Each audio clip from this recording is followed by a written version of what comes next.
Hello, this is the luckiest maths teacher in the world. Thank you so much for tuning into this video in which we will go through everything you need to know about Pythagoras and trigonometry for your upcoming test.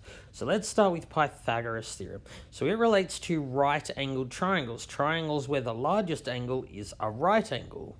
So Pythagoras' theorem says that a squared plus b squared equals c squared. Here a and b are the two shorter sides. C is the hypotenuse. It is the longest side. It is always the side facing or opposite the right angle. So we can use this equation here to find unknown sides in right-angled triangles. So let's look at this one here. Here I'm trying to find the longest side. I can rearrange this formula pretty easy. Just get c equals the square root of a squared plus b squared. So it doesn't matter which shorter side I label A and which I label B. So in this question, I've replaced C with X. Doesn't really matter what I call it. So longest side is equal to square root of shorter side squared plus shorter side squared. And you can put that straight in your calculator. You get 10 centimeters. So in this triangle here, I'm trying to find a shorter side. So rearranging this formula, I have A equals square root of c squared minus b squared. So note, you plus when you're trying to find the longer side and you minus when you're trying to find the shorter side. So here it's really important that C is the longest side, otherwise you'll get an error in your calculator. So in this question, it's just saying shorter side is equal to square root of longer side squared minus the other shorter side squared. So if you put that on your calculator, you get about 11.2 centimeters. So when you're using Pythagoras, sometimes the side length will be a whole number, sometimes it won't. So you can use these formula almost all the time. There is just one case where you can't go straight to the formula here, and that's when you are finding two sides at once. So in this triangle, these two sides are the same as indicated by the dash. I can't go straight to this formula for the shorter side because I'm finding two of them. So what I'm going to need to do is use this formula here. So I'm going to call this shorter side A. This one will also be A because they're the same. So Pythagoras' theorem says shorter side squared plus shorter side squared equals longer side squared. So a squared plus a squared is just 2a squared. 8 squared is 64. Divide each side by 2.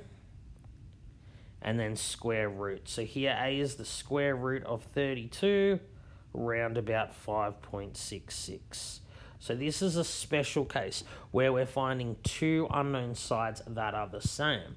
Otherwise, you'll be given two sides and have to find the third side in Pythagoras. You can skip straight to this formula when finding the hypotenuse and straight to this formula when finding a shorter side. All right, let's now look at the converse of Pythagoras' theorem. So the converse of Pythagoras' theorem is also true. What am I talking about here? Well, we know if the triangle is right-angled, then a squared plus b squared equals c squared. It's also true that if a squared plus b squared equals c squared, then the triangle is right-angled. So we can look at the measurements of the sides of these two triangles and determine whether or not they're right-angled. It's not enough to just look at it and say, oh, it doesn't look right-angled. We need to have a clear mathematical reason.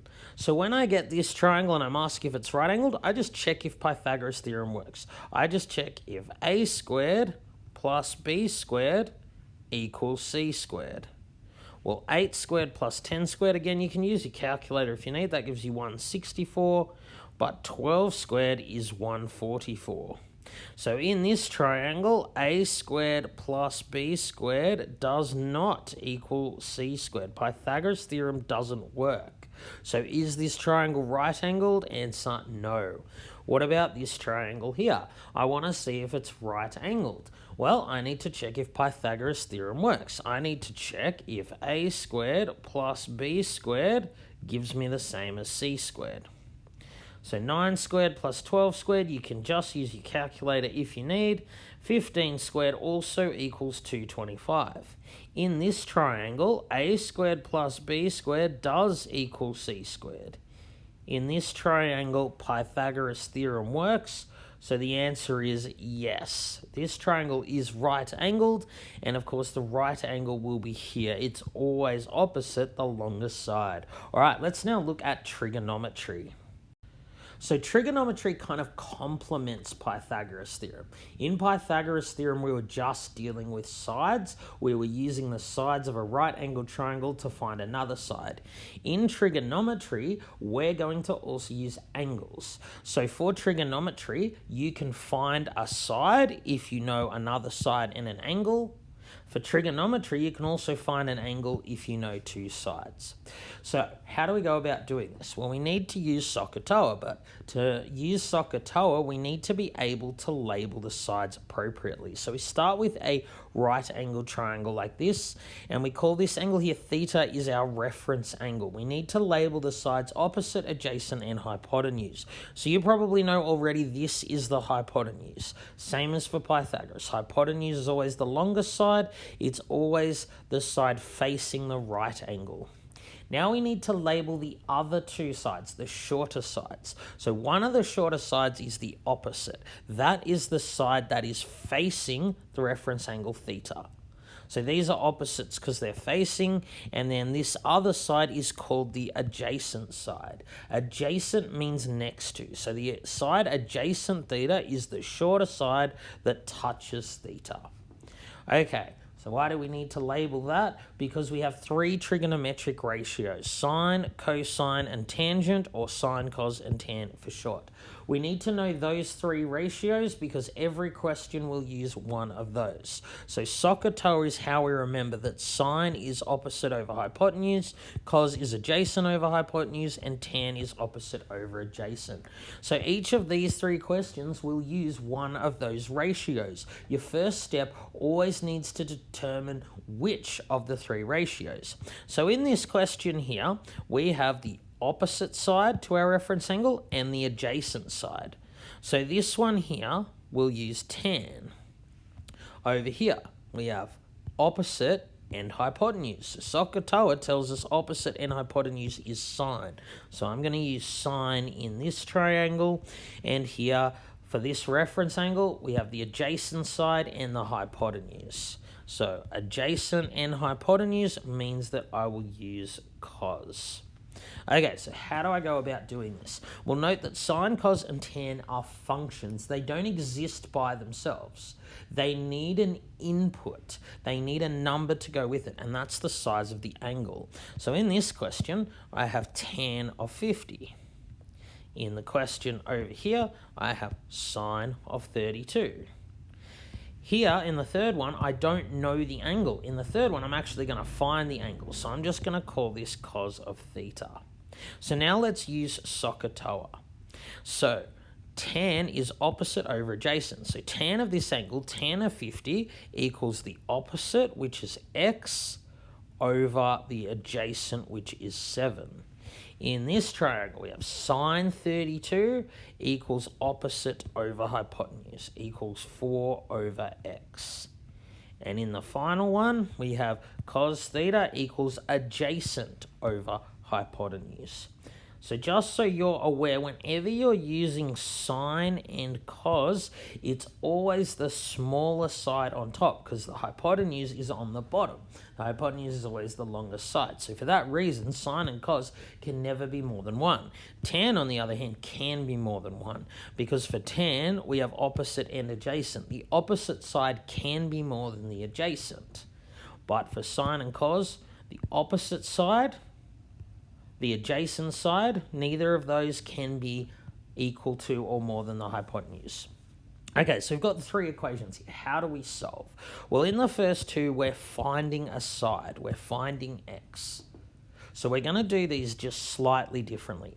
If the thing you want to find, if the side you want to find is on top, you times, and if it's on the bottom, you divide. So to solve this equation, because x is on top, I'm going to multiply each side by 7. So I end up with x equals 7 times tan 50. So tan 50 is just a number. It's a little bit more than 1, but it's just a number. We can put this straight on our calculator. So if we put that on our calculator, we get about 8.34. That's to 2 decimal places. So when the thing you want to find is on top, you times. When the thing you want to find is on the bottom, you divide. So to solve this equation, I'm going to move the 4 and the fraction line over. I actually get x equals 4 divided by sine 32. So putting that on our calculator to 2 decimal places, we get about 7.55, and that makes sense. Here we were finding the hypotenuse, so it has to be longer than 4. We got an answer longer than 4, we know we're on the right track. So if the thing you want to find is on top, you times. If it's on the bottom, you divide. So in this question, we're actually finding an angle, unlike in the previous two. So you use sine, cos, or tan when you're finding a side, but when you're finding an angle, you actually use sine inverse, cos inverse, or tan inverse. So to get theta here, I actually just use cos inverse. That's the cos with the little -1, and you get that on your calculator by pressing second function, then cos.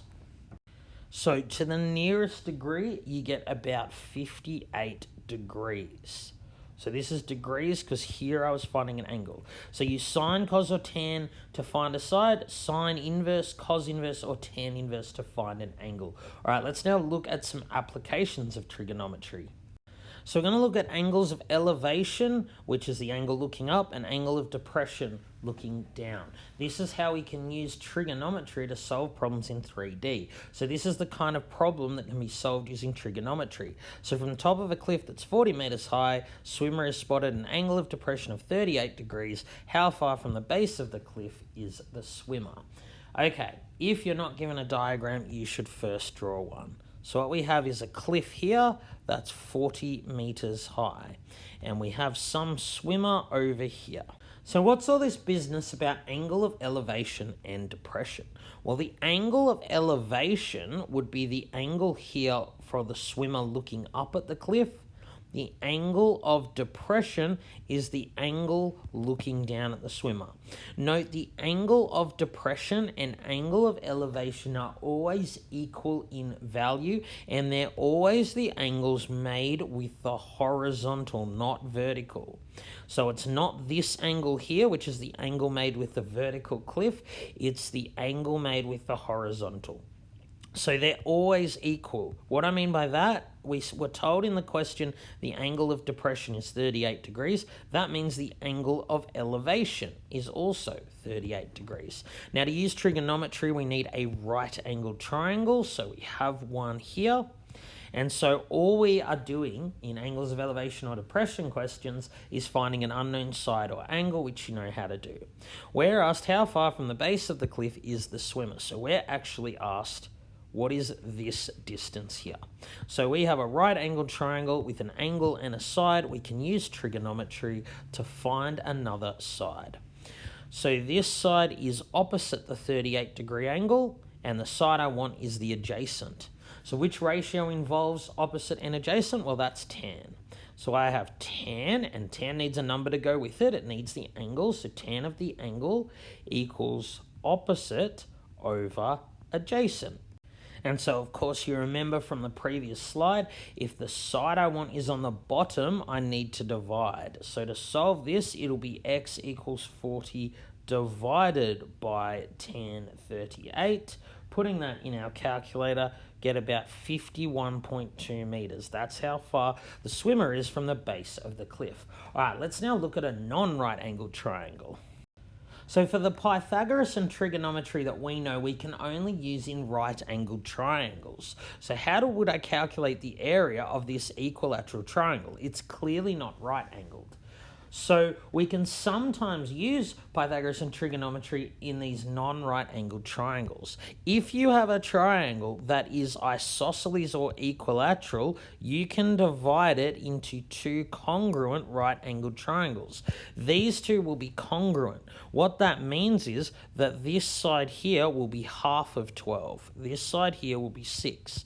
It'll be 6 and 6. This wouldn't work if it wasn't isosceles or equilateral.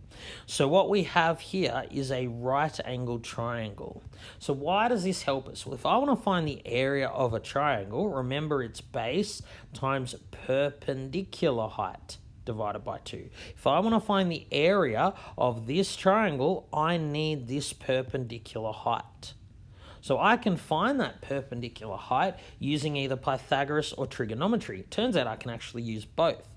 See, I know that for an equilateral triangle, the angles are always 60 degrees, 60, 60, 60. So because I have a side and an angle, I can use trigonometry to find h. But because I have two sides, I can use Pythagoras to find h. So if I wanted to use Pythagoras to find h is a shorter side of this triangle, so it would be the square root of longer side squared minus shorter side squared, and you can put that straight on your calculator, you get 10.392. If I wanted to use trigonometry, note that h is opposite the 60-degree side. I could actually use sine or tan for this one. So if I use sine, I have sine of 60 equals opposite over hypotenuse. Because the thing I want to find is on top, I would times. H would be 12 times sine 60. And it turns out I would get exactly the same answer. So this is one of those situations where I could use Pythagoras or trigonometry.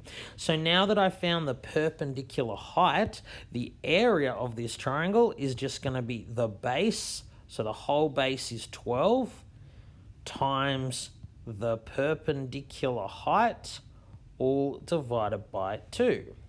So putting that on our calculator, we get about 62.35, and it will be centimeters squared, and we're done. All right, let's now look at some harder questions. So here we're going to calculate the value of x in each of these shapes. It turns out these ones are a bit harder because here I have to use Pythagoras twice, here I have to use trigonometry twice. So let's look at this one here. I have a 10 centimeter cubed. I'm looking for the diagonal from one corner to the top corner on the other side. So I can't use any trigonometry here because I don't have any information about angles, but I can use Pythagoras. What I'm going to first do is calculate this here. I'll call that D. I'm calculating the diagonal of the bottom square of this cube. See, here would be a right angled triangle because for a cube, it's a square, so it has 4 right angles. So I want to calculate D. So here D is just going to be the square root of 10 squared plus 10 squared. So that's because D is the longest side in this triangle on the bottom square. So that means I add. So putting that on our calculator, we get about 14.1421356. So why did I use so many different decimal places here? I wanted to use a lot of decimal places because I'm now going to use this number to find x. So I want as many decimal places as I can. So if I want to find x, note that x is in this right angled triangle. This triangle here must be right angled because the height of the cube will be at 90 degrees to its length. So I have two known sides. I know this side is 10, this side here is 14.21356, so I can use that to find x. So again, x is the longest side, so I'll plus. It'll be the square root of 14.1421356 squared plus 10 squared, and we put that on our calculator. We get the square root of 300, so it's about 17.32 centimeters. Here I had to use Pythagoras twice. Turns out I'll have to use trigonometry twice here. So why is that? I want to find x, which is the distance from here to here. Note that this distance is not in any right-angled triangle. So how am I going to figure it out? Well, what I can do is I can find the distance all the way along here. I'm going to call that z, and then I can find this distance here and call it y, and then subtract them to find x. See, I can find this distance here because it's part of the larger right-angled triangle. I can find this distance here, it's part of the smaller right-angled triangle. So let's go ahead and do that. Let's start with y. So in this smaller right angled triangle, I have an angle, I have the opposite side, and I want to find the adjacent. So opposite and adjacent means I use tan. So tan 70 equals opposite over adjacent. If the thing you want to find is on the bottom, then you divide. So y is just going to be 10 over tan 70, whatever number that equals. So similarly for z, I have 28 degrees, opposite, and z is the adjacent. So very similarly, I'll have tan 28 equals opposite over adjacent, and then I just divide to find what I want. So z was on the bottom, that's why I divided. So y is 10 over tan 70, z is 10 over 28, so I just go this minus this, and I'll get x. So putting this straight on my calculator gives me about 15.17. That's to 2 decimal places. There, I'm done. I found x. All right, let's now look at a harder reasoning question. So here we're asked to explain why, or give reasons why sine theta squared plus cos theta squared equals 1. So don't be afraid to go back to the very basics. Let's draw a right angled triangle, and I'm just going to call that theta. So this side is opposite, adjacent, and hypotenuse. So I want to show that this is true. Well, it's talking about sine theta. What do I know about sine theta? Well, I know sine theta equals opposite over hypotenuse. I also know cos theta equals adjacent over hypotenuse. Okay, so what would be sine theta squared? Well, if I want to square it, I can just square this. Similarly, cos theta squared just means I square that. So sine theta squared plus cos theta squared is going to be O over H, so sine theta squared plus cos theta squared. So that will be O squared plus A squared over H squared. So why does that equal 1? Well, it turns out it's because of Pythagoras. Shorter side squared plus shorter side squared equals longer side squared. So A squared plus B squared equals C squared. That means that this is the same as H squared. O squared plus A squared equals H squared. So I can just replace the top here with H squared, and I've got H squared over H squared is equal to 1. That's why sine theta squared plus cos theta squared equals 1. This means you can substitute any angle for theta. So if you put in your calculator sine 45 squared plus cos 45 squared, it'll give you 1. If you put sine 30 squared plus cos 30 squared, you will also get 1. So this is a very hard reasoning question. The point is just start writing down things that you know, and it might actually take you to the answer. A lot of people get a question like this, which is very hard. They freak out and say, I can't do it. But if you start writing, you get somewhere, then you get somewhere else, you can finally get the answer to a very complicated question. All right, thank you so much for tuning into this video. This has been the luckiest maths teacher in the world. Have a great day.